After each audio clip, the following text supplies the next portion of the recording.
चंद्रपाल की मुझे याद आ रही है, चाहे वो छुटमलपुर का सम्मेलन हो, चाहे मेरे गांव में 27 सभा हुई हो बड़ी छोटी, और चाहे ये गागा लेडी की सभा हो, चाहे बिहारीगढ़ की, वो यहाँ से क्षेत्र के सैनियों के गांव से काफिला लेकर चला करते थे।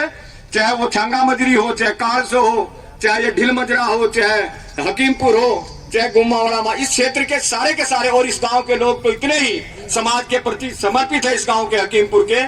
कि यहाँ बहुत ही शिक्षा के क्षेत्र में भी देखिएगा नदी पार, और बदाम सिंह जी जैसे जिसका बिरादरी में पूरा नाम था, रघुवीर सिंह जी थे, और तेलूराम जी, बहुत मास्टर यहाँ पर थे, अध्यापक थे, जिन्होंने समाज को शिक्षा के क्षेत्र में एक वो दिया। और सात्विक प्रवृत्ति के ये लोग थे, मतलब किसी ने कोई कभी अंडा मीट या मदिरा पान से हमेशा दूर रहते थे, और बहुत ही ये सात्विक परिवार था। अब ये जिम्मेदारी इन पर आ पड़ी है समाज के सभी लोगों की, यहाँ पर बैठे हुए और लोग अध्यापक भी इस गाँव के, कि वो अपने उत्तरदायित्व को, समाज सेवा को, जो यहाँ के हकीमपुर के लोगों ने समाज सेवा बढ़ाई है, करे हैं, मैं समझता हूँ उसको आगे बढ़ाने अधिक ना कहते हुए मैं ये समझता हूँ कि इस क्षेत्र की वास्तव में इस गांव की बहुत ही समाज के अंदर भागीदारी रही है, और इस गांव के लोग उसी तरह से इस समाज सेवा के कार्य को निर्वहन करते रहेंगे। धन्यवाद। और हाँ, हमारे बीच में हमारे पूर्व मंत्री जी श्री साहब सिंह सैनी जी पधारे हैं, उनसे मैं निवेदन करूंगा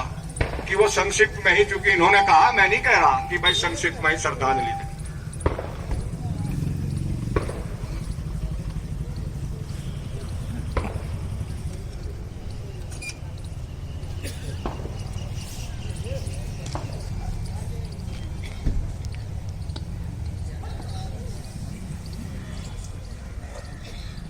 श्रद्धेय